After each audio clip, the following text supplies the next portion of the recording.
नमस्कार। Asian news का प्रधान संपादक सुभाष मिश्र। आज मैं खास मुलाकात के लिए आया हूं श्याम बिहारी जायसवाल जी के पास। जायसवाल जी एक ऐसी शख्सियत हैं, उनके पास वैसे तो छत्तीसगढ़ का स्वास्थ्य विभाग है, पर वो किसान नेता हैं। वो जहां से आते हैं उस संभाग ने इस बार जो भाजपा ने विजय हासिल की है, उस सारी की सारी सीटें जो हैं सरगुजा संभाग की इस बार भाजपा ने जीती। और जो उम्मीद भी नहीं थी बहुत सारे लोगों को, जिस तरह के सर्वे आए थे कि इस बार भाजपा जो है अपनी सरकार बनाएगी, पर सरगुजा ने जो रोल प्ले किया वो एक अपने आप में अद्भुत था। और मनेंद्रगढ़ जो कि एक कोयले के लिए और खनिज संपदा के लिए जाना जाता है, वहाँ से श्याम बिहारी जायसवाल जी आते हैं। 2 बार के आप विधायक हैं, पर आप बेसिकली किसानों के समस्या से जुड़े हैं और क्षेत्र में बहुत लोकप्रिय हैं। लगातार कुछ ना कुछ सार्वजनिक मुद्दे आप उठाते रहे हैं। यही वजह है कि जनता ने इस बार उनको चुन के भेजा। और जैसे ही विष्णुदेव साय का मंत्रिमंडल गठित हुआ, उसमें श्याम बिहारी जायसवाल जी को एक ऐसी भूमिका मिली जो इस राज्य के लिए बहुत महत्वपूर्ण है। किसी भी देश राज्य के लिए ये महत्वपूर्ण होता है कि वहाँ शिक्षा कैसी है, स्वास्थ्य कैसा है। तो ये जो स्वास्थ्य है छत्तीसगढ़ का, जो कि एक ऐसी बड़ी चुनौती है, उस चुनौती को लेकर जायसवाल जी किस तरह से दो चार हो रहे हैं, हम उनसे बातचीत करेंगे। जायसवाल जी, आपका बहुत बहुत स्वागत है। मैं सबसे पहले आपसे ये बात कहना चाहता हूं कि अभी आपने सिकल सेल को लेकर, कल परसों मुख्यमंत्री जी आप थे।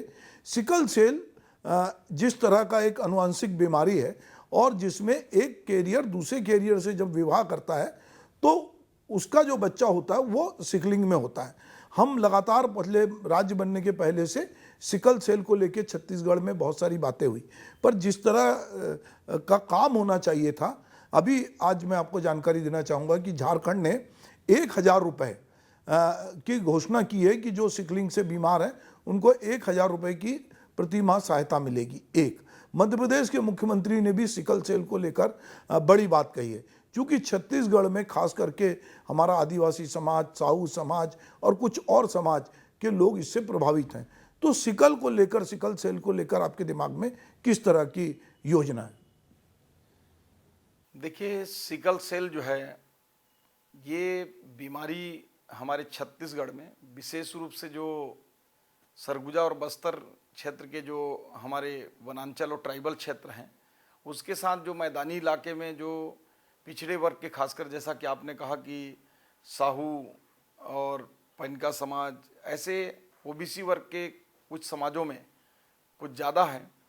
तो इसको कई अनुसंधान, कई रिसर्च के बाद इस निष्कर्ष पर अभी तक वैज्ञानिकों ने, डॉक्टरों ने, सभी ने पहुंचा है कि इस बीमारी को हम कंट्रोल तो कर सकते हैं, लेकिन इसको समूल नष्ट नहीं कर सकते। और साथ ही साथ इस बीमारी में 2 प्रकार के, सिकल सेल में 2 प्रकार के हैं। एक तो ऐसे व्यक्ति जो जिसमें सिकल सेल के लक्षण पाए जाते हैं, वो कुछ जरूरी नहीं कि सभी बीमार हों। उसमें मानकर चलिए कि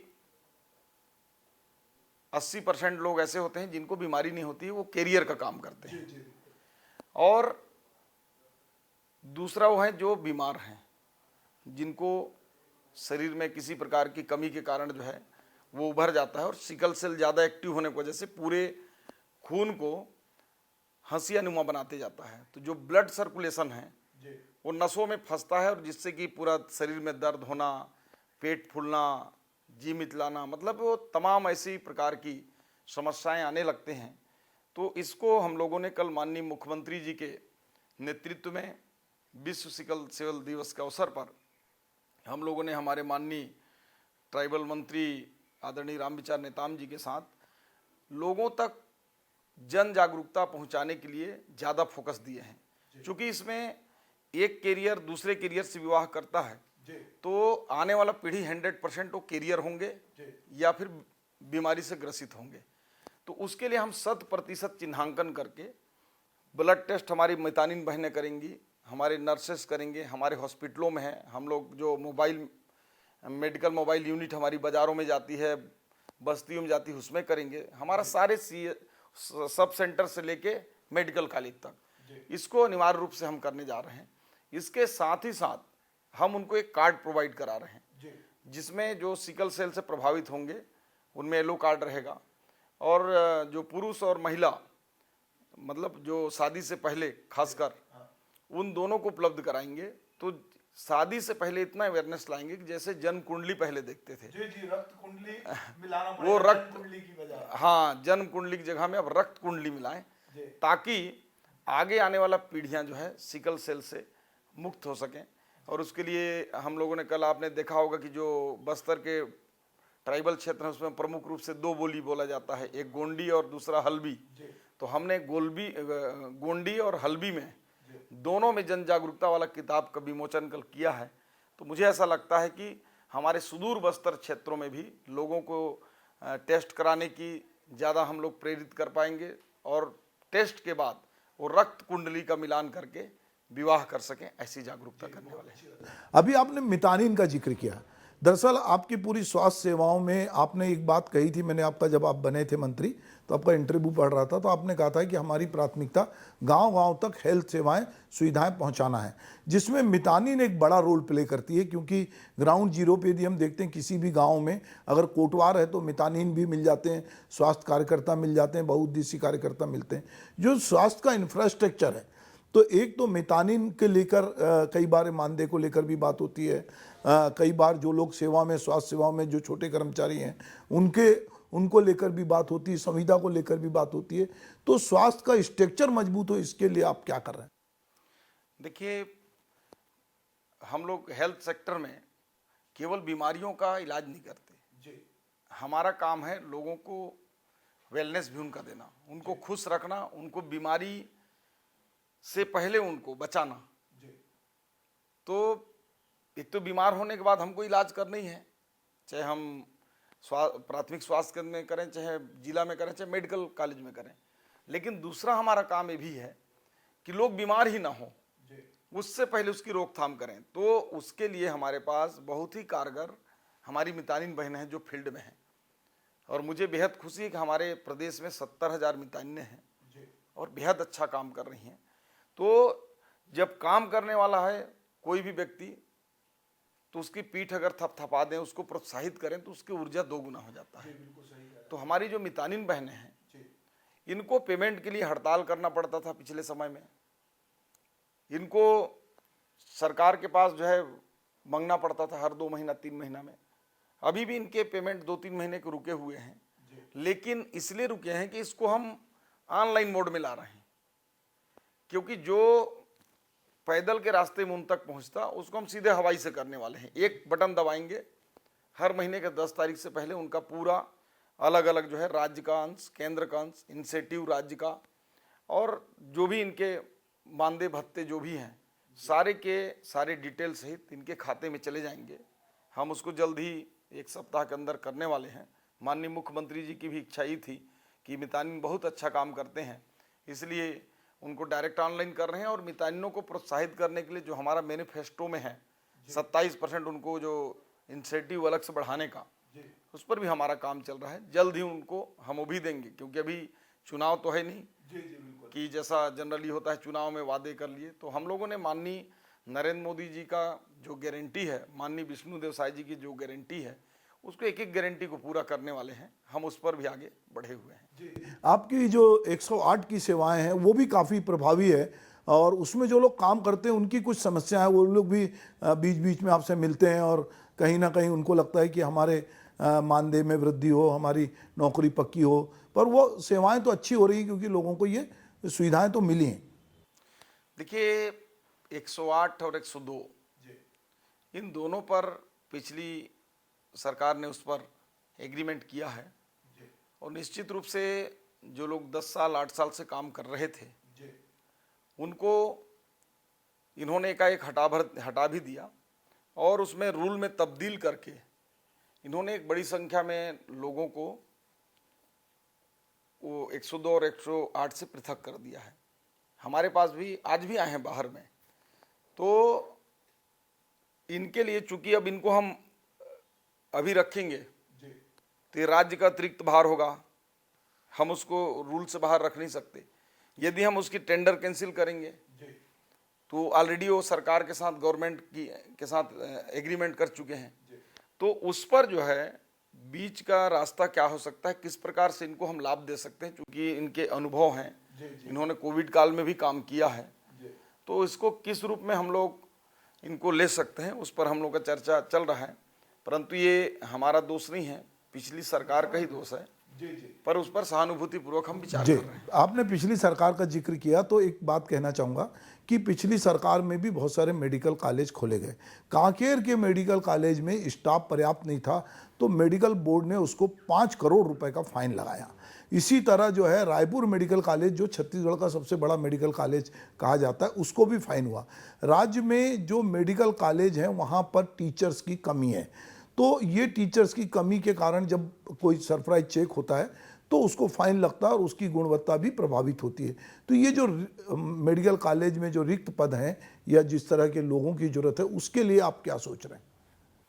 हम लोगों ने मेडिकल कॉलेज में जो रिक्त पद हैं उसके लिए पीएससी को भेज दिया है। सरकार आने के साथ ही उसमें प्रक्रिया प्रारंभ है। पीएससी के माध्यम से हम मेडिकल कॉलेज में भरेंगे। उसके अलावा चूँकि छत्तीसगढ़ में स्पेशलिस्ट डॉक्टरों की कमी है, ये मैं हर मीडिया में हर मंच से स्वीकार करता हूँ, और स्पेशलिस्ट की कमी की वजह से चाहे हमारे डिस्ट्रिक्ट हॉस्पिटल हों, चाहे सुपर स्पेशलिटी हों, चाहे मेडिकल कॉलेज हों, कहीं ना कहीं प्रभावित हो रहे हैं। क्योंकि स्पेशलिस्ट ही आगे जो सहायक प्राध्यापक या एसोसिएट प्रोफेसर जो भी हैं आगे में बनते हैं। तो स्पेशलिस्टों के लिए हम जो हमारे सीमावर्ती राज्य हैं, ऐसे महाराष्ट्र, कर्नाटक, उड़ीसा, आंध्र प्रदेश, ऐसे राज्यों में बातचीत करके एक हम लोगों ने कमेटी ही बना दिया है। हमारे स्पेशल सेक्रेटरी हैं चंदन कुमार जी के, उनके नेतृत्व में, और वो लोग बातचीत करेंगे कि हमारे यहाँ डॉक्टर क्यों नहीं आ पा रहे हैं, तो उनके जो सैलरी हैं, उनके सुविधाएं हैं, किस प्रकार से उनको आवश्यकता है, डॉक्टरों से बातचीत भी करेंगे, और आवश्यक हुआ तो पैकेज को हम बढ़ाएंगे। माननीय मुख्यमंत्री जी की इच्छा है कि हमारे 100% जगहों पर डॉक्टर फिलअप रहें, लोगों की सुविधाएं। मैं आपकी जानकारी में लाना चाहूँगा कि अभी एक खबर थी और फिर उसको हमने सत्यापित भी किया कि बहुत सारे डॉक्टर छत्तीसगढ़ के मध्य प्रदेश जा रहे हैं। तो उसकी वजह हमने पता की कि ऐसा क्यों हो रहा है, कि मध्य प्रदेश में ऐसा क्या हुआ। तो पीछे इतिहास में जाते हैं, जब 15 साल डॉक्टर रमन सिंह जी की सरकार थी तो उस समय संविदा पे डॉक्टर रखे गए थे। उसके बाद जब भूपेश बघेल की सरकार आई तो उन्होंने पीएससी की, पर वो जो डॉक्टर संविदा पे थे वो एज बार हो गया। अभी मध्य प्रदेश ने ये रिलैक्सेशन दिया उनको कि भाई हमारे पास एक्सपीरियंस चाहिए, तो अभी मध्य प्रदेश में सैलरी, सेवा शर्तें ज़्यादा है और उनको परमानेंट नौकरी दी। तो अभी लगातार ये खबरें आ रही कि छत्तीसगढ़ के डॉक्टर जो हैं वो मध्य प्रदेश में विशेषज्ञ सेवाओं के लिए और अपनी नियुक्ति दे रहे हैं। एक सुझाव ये भी आया था, मैंने मेडिकल के डॉक्टरों से बात किया कि यदि आप जिनसे बॉन्ड भरवा रहे हैं और चाहते हैं, जो खास करके पीजी के लोग, यदि आप उनको 1-1 साल के लिए जो बड़े अस्पताल में पोस्ट करें और उनको ये मान लें कि उन्हें 1 साल जो सर्विस की वो एक्सपीरियंस में माने, तो वो असिस्टेंट प्रोफेसर के लिए इंटाइटल होते हैं, ये डॉक्टरों का कहना है। तो वो हमारे यहाँ ये चूक हुई है पिछली सरकार में भी। अगर इसको करेंगे तो एक हद तक ये चंदन कुमार की जो कमेटी है वो इस पे अगर सोचती है तो ये भी एक हल है। आप जैसा 2 साल में 1 साल मेडिकल कॉलेज और 1 साल डिस्ट्रिक्ट या सीएचसी जहाँ भी सेटअप हो वहाँ कह रहे हैं। अभी जब से हमारी सरकार बनी है, एक बार हम लोगों ने बांड डॉक्टरों का उसको हमने किया है, तो उसमें से अधिकांश डॉक्टरों को हमने मेडिकल कॉलेज ही भेजा है। परंतु आपका ये कहना सही है कि उनको 1 साल की उनकी सीनियरिटी भी प्राप्त हो जाएगी, तो हम तो करते ही हैं कुछ प्रतिशत, परंतु प्रयास ये करेंगे कि जितना ज़्यादा से ज़्यादा मेडिकल कॉलेज में हो सके ऐसे लोगों को चक्रीय आधार पर 50% को 1 साल का, 50% को 1 साल का। आपका ये सुझाव बहुत अच्छा, और मैंने पिछले बार प्रयास किया है, लगभग आप देखेंगे पिछला बॉन्ड पोस्टिंग तो लगभग मैंने ऐसा ही किया है। और निश्चित रूप से जो मध्य प्रदेश की बात आपने कही है वो एक अच्छा सुझाव है, और इस पर अध्ययन करके हम लोग भी मध्य प्रदेश की तर्ज पर, अगर वो डॉक्टरों के लिए सूटेबल है, डॉक्टरों के लिए आकर्षक है, तो निश्चित रूप से मध्य प्रदेश की पॉलिसी को भी अडॉप्ट करेंगे। जी, अभी पिछले दिनों मैं चूंकि कार्यक्रम करता हूं सुभाष की बात, तो उसमें बहुत सारे सामयिक विषय उठाता हूं। अमानक जो दवाइयां हैं और जो नकली दवाइयाँ हैं इनको लेकर अभी औषधि प्रशासन ने छापा डाला था और कुछ लोगों को पकड़ा। तो इस बारे में जब हमने बहुत सारे लोगों से बातचीत की लिखने के पहले, तो उनका कहना था कि जो मेडिकल कॉलेज हैं वहाँ पर भी ज़रूरत की दवाइयाँ खरीदनी पड़ती हैं, क्योंकि पूरा सिस्टम हमारा ऐसा है कि हम L1 पे दवाई खरीदते हैं। तो बहुत बार अमानक दवाई, कई बार एक्सपायरी दवाई, और दुकानों में भी बहुत सारी गलत दवाइयाँ मिलती हैं। अभी कार्रवाई भी आपके विभाग ने की। दूसरा, जेनेटिक दवाई को लेकर भी आप लोगों का बड़ा आग्रह है। तो किस तरह की ये सब चीज़ों को रोकने के लिए आप क्या कुछ कर रहे हैं? देखिए, सबसे पहले तो इस प्रकार की जो भर्राशाही पिछले समय में चला, आपके कहना सही है कि एक्सपायरी दवाइयाँ, कम समय का जो बचा है ऐसी दवाइयाँ, गुणवत्ता विहीन दवाइयाँ, इन सारे चीज़ों के लिए हमने 2-3 चीज़ों का एक नया व्यवस्था करने हेतु विचार किया है और उस पर हमारा काम भी चल रहा है कि जहाँ जहाँ हमारी दवाइयाँ हैं उन खासकर जो CGMSC की वेयर हाउसेस हैं, कौन कौन सी दवाई उस स्टोर्स में है, उसकी एक्सपायरी क्या होगी, उसकी संख्या कितना है, और उसको हम लिंक करेंगे जो डिस्ट्रिक्ट हॉस्पिटल हैं उनके CMHO से, और CMHO नीचे से रिक्वायरमेंट देखेंगे तो वो उनको ये होगा कि वो उसको देखकर तत्काल डिमांड कर सकते हैं, दवाई चल देगी। और उससे हमको ही पता चलता रहेगा कि हमारे पास कितनी दवाइयाँ हैं, दवाइयाँ कब खराब हो रही हैं। तो जो खराब होने वाली दवाइयाँ हैं, समय कम बचेगा, तो जहाँ आवश्यकता है उसको सर्कुलेट करके हम लोग उसको पूरा भी करेंगे। जी, आप लोगों की एक योजना लोगों के, गरीबों के लिए बड़ी हितकारी हो, चाहे किसी भी प्रधानमंत्री की योजना हो, स्वास्थ्य में बीमा के माध्यम से लोगों का उपचार होता है। तो आयुष्मान योजना, अभी हमको ये शिकायत मिलती है लोगों को कि ये जो बीमा कंपनियां हैं वो जो बेचारे लोग जाते हैं तो अस्पताल उसको मानते नहीं हैं, और जो गरीब लोग हैं वो परेशान होते हैं। तो ये योजना तो बहुत अच्छी है, मतलब लोगों को अपने हेल्थ के लिए, पर वो उस तरह से उसको प्रभावी क्रियान्वयन में दिक्कत जा रही है। इसके लिए पिछले सरकार ने पॉलिसी में कुछ फेरबदल भी किया था। और आप देखे होंगे कि जब हमारी सरकार थी 15 साल तक भारतीय जनता पार्टी की, तो मध्य के काल से ये आयुष्मान का कंसेप्ट चालू हुआ। छत्तीसगढ़ से ही माननीय डॉक्टर रमन सिंह जी मुख्यमंत्री थे, स्मार्ट कार्ड नाम से हम लोगों ने चालू किया था, और बाद में माननीय नरेंद्र मोदी जी ने पूरे राष्ट्र के लिए 5 लाख रुपए तक का आयुष्मान कार्ड लोगों को मुहैया कराया है। तो इसमें हम पहले जैसा लोगों को इलाज मिल सके वैसी ही पॉलिसी फिर लाने वाले हैं, और हर बिंदुओं पर बात करके, ताकि हॉस्पिटल वालों को दिक्कत ना हो, उनकी समय पर भुगतान हो जाए, जो ज़रूरतमंद हैं, जो मरीज हैं, उनको टाइम पर उनका इलाज हो जाए, ऐसी व्यवस्था हम करने वाले हैं। जी, आप मनेंद्रगढ़ से आते हैं। मनेंद्रगढ़ में पिछली सरकार ने कहा था कि वो मेडिकल कॉलेज खोलेगी, और चूंकि अब स्वास्थ्य मंत्री हैं, आप वहाँ के विधायक हैं, तो नेचुरली लोगों की अपेक्षा उससे बढ़ेगी कि आप पे दबाव भी बनेगा। तो उसकी क्या स्थिति है? मेडिकल कॉलेज तो मैंने स्वीकृत करा लिया है मनेंद्रगढ़ में, और जल्द ही उस पर टेंडर की प्रक्रिया होगी। उसके लिए ज़मीन का आवंटन हो चुका है, और मुझे आशा है कि 2 महीने के अंदर हम उस पर भूमि पूजन माननीय मुख्यमंत्री जी के हाथों से करा लेंगे, ऐसा अगस्त तक में। राज्य में कैंसर के मरीज बढ़ रहे हैं, और जो अस्पताल में जो सिकाई करने की मशीन है वो बंद पड़ी है। लोग, अखबारों में, मीडिया में ये खबरें आ रही हैं। तो कई बार हम देखते हैं कि बहुत छोटी छोटी चीज़ों के लिए अस्पताल में लोग जूझते हैं। जैसे जो PG करके लड़के जाते हैं, वहाँ मालूम पड़ता है कि रेडियोलॉजी का वहाँ कुछ है ही नहीं, कहीं पे मशीन बंद है।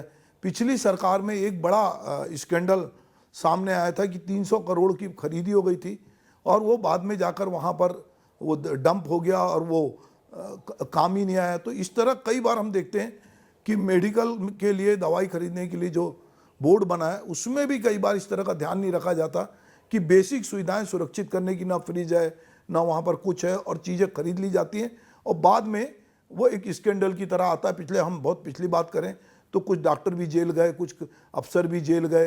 तो दवाइयों के क्षेत्र में इस तरह की जो गड़बड़ियाँ हो रही, इसको कैसे रोकेंगे? आपने बहुत अच्छा प्रश्न उठाया है। सुप्रिंटेंडेंट हैं और हमारे ACS साहब को, उनको हमने कल ही निर्देशित किया कि हर हालत में जो भी कानूनी व्यवधान हो उसको चलने दीजिए। जो भी उसमें जांच पड़ताल चल रही होगी, कानूनी प्रक्रिया, सरकारी प्रक्रिया चलती रहेगी, परंतु उसको प्रारंभ करना है जनहित के लिए, तो उम्मीद है कि वर्षों से बंद पड़ी वो पेट मशीन को मैं, चूँकि वो उसको चालू करने के लिए उसके जो पार्ट्स वगैरह की एक बार फिर से भौतिक सत्यापन करा के वो सब करके 2-3 महीने के अंदर मैं प्रयास कर रहा हूँ कि वो मशीन चालू हो जाए। वो बहुत महंगी मशीन है, 20 करोड़ से ऊपर का है। इसलिए मेरी भी पूरी हार्दिक इच्छा है कि वो मशीन चालू हो, प्रदेश के जो लोग हैं उनको उसका लाभ मिल सके। जायसवाल साहब, हर साल मेडिकल कॉलेज से अपने राज्य से 1500 डॉक्टर और बाहर से आसपास के राज्य या दूसरे देशों में लोग पढ़ने गए, 2500 से 3000 डॉक्टर हमको मिलते हैं। पर वो डॉक्टर खप नहीं पाते, क्योंकि हमारे यहाँ अभी जो निकालने की, जैसे कोई ज्वाइन करने नहीं गया तो हमारे यहाँ उसको निकालने की प्रक्रिया में पिछली बार 8 महीने लग गए, तो उसमें लोग आते नहीं हैं। तो ये जब हमारे पास डॉक्टर आ रहे हैं और हम एक तरफ कमी महसूस कर रहे हैं, तो इस प्रक्रिया का सरलीकरण कैसे किया जाए? इसको पिछले समय में जैसे ही मैं पदभार लिया था तो विषय आया था और तत्काल ही हमने, आपने देखा होगा कि जो हमारे बनने के 2 महीने का ही गैप था, इसके बाद आचार संहिता लग गया था। 2 महीने से भी कम का समय मिला और उस पीरियड में ही हमने पूरे बांड डॉक्टर हैं उनकी नियुक्ति किए थे। और अभी जो आचार संहिता के मध्य में अप्रैल मई में डॉक्टरों का जो कंप्लीट हुआ है, तो चूंकि 4 तारीख तक आचार संहिता ही था और उसके तत्काल बाद मैंने उसके निर्देश दे दिए हैं कि शीघ्र उनकी पूरी लिस्टिंग करके काउंसलिंग करें। मुझे उम्मीद है कि 10 दिन में हम जो अभी के जितने निकले हुए डॉक्टर हैं उनको बॉन्ड पोस्टिंग हम 10 से 15 दिन में दे देंगे। हो सकता है पहले भी कर दें। हमारी प्रक्रिया लगभग अंतिम स्थिति में है, सारी जानकारी होगा। छत्तीसगढ़ में जायसवाल जी की हमारे पास रेल मार्ग बहुत कम है, तो हमारी पूरा यातायात सड़क मार्ग से होता है और हम आए दिन देखते हैं कि सड़कों पे एक्सीडेंट होते हैं। तो क्या ट्रामा यूनिट जो है एक्सीडेंट से तत्काल के लिए जिलों में बनाने का कोई अभी आपने कुछ इस तरह का है आपकी, क्योंकि हम उससे जूझ रहे हैं?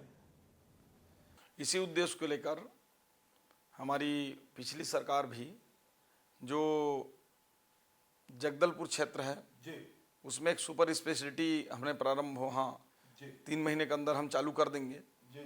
लगभग उसका 90% कार्य हो गया है, परंतु कुछ अभी उपकरण बचे हुए हैं। अंबिकापुर को भी हमने इस बजट में सुपर स्पेशलिटी हॉस्पिटल सिम्स जैसा दर्जा देकर वो कर रहे हैं। बिलासपुर में हमारी सुपर स्पेशलिटी हॉस्पिटल चालू होने वाली है, 3 महीने वो भी कर देंगे। और एक बिलासपुर और रायपुर के बीच में एक super speciality hospital trauma centre जैसा, तत्काल जैसे कि हाईवे में एक्सीडेंट होता है पहुंच सकें, तो वो मध्य में कर देने से मुझे लगता है कि जो मेन हाईवेज का है नॉर्थ से साउथ तक का, अपना सरगुजा से बस्तर तक का, ये जगहों में हमारा हो जाएगा। परंतु आने वाले समय में जैसे कि आपने बात कहा है कि सड़क मार्ग से लगभग यहाँ 99% लोग यात्रा करते हैं, तो निश्चित रूप से जिलों में भी ट्रामा सेंटर बनाया जाना चाहिए। उसके लिए हम लोग अभी किस प्रकार से और कर सकते हैं उसको करेंगे। वैसे हमारे सभी जिला हॉस्पिटल में इससे निपटने के लिए, इमरजेंसी सुविधाओं के लिए हर स्तर पर हम लोग की तैयारी रहती है। अभी हाल ही में एक सर्कुलर जारी हुआ है, सर्कुलर पहले भी था, सिविल सेवा आचरण नियम ये कहता है कि आप तबादले आदि के लिए सीधे अपने वरिष्ठ अधिकारियों से, मंत्री से नहीं मिलेंगे। पर एक दूसरी बात ये है कि उसका एक फीडबैक मैकेनिज्म भी है। जब एक बहुत जमीन का आदमी जो कार्य करता है, मान लो आपका स्वास्थ्य कार्य करता है, उसके पास बहुत सारी जानकारी होती है, अब वो जाकर, अब सर्कुलर निकला है कि जो अपने वरिष्ठ अधिकारी से मिलेगा बिना अनुमति के उसके खिलाफ कार्रवाई होगी।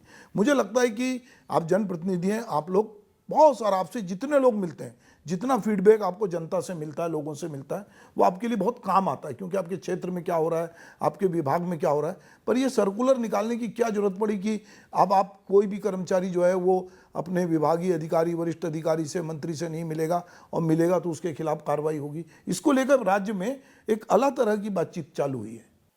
देखिए, ये नियम कोई अभी का नहीं है, मैं वही कह रहा हूं। ये पुरानी नियम है। समय समय पर नियम निकलते हैं, उसमें लिखा गया है कि बिना अनुमति का। तो गेट में भी कोई आएगा तो अनुमति लेकर ही तो आएगा। कोई भी मंत्री या बड़ा अधिकारी के यहाँ, हमारे बंगले के बाहर में, हमारे बाहर में भी जो पीए ओएसडी मिले रहते हैं, तो उसमें अनुमति की परिभाषा कई प्रकार से परिभाषित किया जा सकता है। और उसका मतलब ये नहीं कि बंगले के अंदर घुस गए तो कार्रवाई हो जाएगी। बंगले के अंदर आएगा तो पहले गार्ड से भी अनुमति लेगा, गार्ड का अनुमति मतलब मंत्री की अनुमति, उसके स्टाफ से अनुमति लेगा तो स्टाफ की अनुमति मतलब मंत्री की अनुमति, तो उसको अलग प्रकार की व्याख्या कर सकते हैं। ये सर्कुलर शायद इसलिए जारी हुआ होगा कि बहुत ज़्यादा क्राउड हो जाने की वजह से मिनिस्टर हों या बड़े अधिकारी हों को काम करने में सुविधा होती होगी, इसलिए थ्रू चैनल आने हेतु ये जब भी नियम बना होगा तो उन्होंने पत्र लिखा होगा। परंतु इसमें जो अनुमति की परिभाषा मैंने बताई वो परिभाषा मेरे यहाँ लागू है। जी, मैं अंतिम सवाल आपसे, आपकी स्वास्थ्य विभाग को लेकर, पूरे स्वास्थ्य विभाग को लेकर अभी 6 महीने सरकार के हो गए हैं, अभी आप लोगों ने 6 महीने के कामकाज का रिव्यू भी किया, आप पूरे स्वास्थ्य विभाग को लेकर आपकी भविष्य की क्या योजना है, आप किस तरह से चीज़ों को देखते हैं, ये मैं जानना चाहूँगा। देखिए, आने वाले समय के लिए हम तो 2047 तक का विजन डॉक्यूमेंट तैयार कर रहे हैं, और जैसा कि माननीय वित्त मंत्री जी ने अपना बजट भाषण में 2028 तक का जो विजन डॉक्यूमेंट उन्होंने 5 साल का जो छत्तीसगढ़ के भी संदर्भ में कहा है, तो उसमें सभी सेक्टरों का जो समावेश करते हुए वो विजन डॉक्यूमेंट को हम तैयार भी कर रहे हैं। वो डॉक्यूमेंट केवल डॉक्यूमेंट नहीं होगा, वो हमारा इम्प्लीमेंट करने का एक हमारा प्रण भी होगा, और उसमें स्वास्थ्य विभाग से भी संबंधित विचार के लिए, सुझाव के लिए ये वेबसाइट में भी, चैनल में भी, पोर्टल में भी, सोशल मीडिया में भी हम लोगों ने उनके सुझाव के लिए दिया है। तो मैं तो छत्तीसगढ़ के लोगों से चाहूँगा कि अपना सुझाव भी दें, परंतु व्यक्तिगत रूप से मेरा जो आने वाला 5 साल का जो विज़न है वो ये है कि छत्तीसगढ़ में स्वास्थ्य सुविधाएं अपेक्षाकृत अन्य राज्यों की तुलना में हम मध्य में हैं। आधे राज्य से हमसे आगे हैं और आधे राज्य हमसे पीछे हैं। उस और विजन है जो नीचे का अमला है, केवल मितानी नहीं, नीचे में जो हमारे वेलनेस सेंटर हैं उसको मजबूत करने का, कि लोग वहाँ न केवल दवाइयाँ लेने आए बल्कि वहाँ स्वस्थ रहने के गुण सीखें और प्रसन्न रहने के गुण सीखें। तो उसमें हम योगा, मेडिटेशन, साथ में जो आज के स्ट्रेस तनाव में हर आदमी पहले से 50 गुना ज़्यादा तनाव में, चाहे वो किसान हो, चाहे व्यापारी हो, चाहे अधिकारी हो, सब तनाव इस भागा दौड़ के जीवन में बढ़ते जा रहा है। तो उसको तनाव भी रिलैक्स हम कैसे कर सकें, उस पर हमारा जोर है। साथ ही साथ जब बीमारी हो ही गया तो उसको कोशिश करेंगे कि जो नीचे का हमारा पीएचसी है, लोग वहाँ जाकर वहाँ साधारण टेबलेट, इंजेक्शंस, जो साधारण स्तर में जो हमारे मेडिकल ऑफिसर वहाँ होते हैं पीएचसी में, उनके माध्यम से वहाँ हो जाए। और वहाँ नहीं हो पाता है तो हमारे कुछ विशेषज्ञ सामुदायिक स्वास्थ्य केंद्र में होते हैं या जिला केंद्र में होते हैं, तो वहाँ आकर अपनी पूर्ण रूप से स्वास्थ्य का लाभ लें। बाकी जो क्रिटिकल केसेस हैं या कोई मेजर दिक्कत है तो फिर मेडिकल कॉलेज में या बड़े केंद्रों में जाएं, ऐसी योजना है। और जब बड़े केंद्र हमारे मेकाहारा, सिम्स, डीकेएस या हमारे मेडिकल कॉलेज हैं जो प्रदेश के, इनमें जब लोग आएँ तो पूरी तरह 100% वहाँ से स्वस्थ होकर जाएं। जी, तो जैसा आपने देखा कि श्याम बिहारी जायसवाल जी ने बहुत बेबाक तरीके से, बहुत साफ गोई के साथ जो उनके मन में है वो कहा, जो कमियां उसको स्वीकार किया, कैसे उसको बेहतर करेंगे इस पर भी सोचा, और उनके पास एक विज़न है और वो चाहते हैं कि सबको स्वास्थ्य मिले, सबको सुविधाएं मिले, जहां कहीं दवाइयों की कमी है वो पूरी हो, अमानक दवाइयाँ हैं उनके लिए भी कार्रवाई हो। तो एक उनके दिमाग में यही कि वो स्वास्थ्य विभाग को बहुत बेहतर तरीके से संचालित करना चाहते हैं। हम उनको बधाई देते हैं कि वो स्वास्थ्य विभाग को बहुत बढ़िया से देख रहे हैं, और उन्होंने हमसे बात किया, इसके लिए बहुत बहुत धन्यवाद। नमस्कार।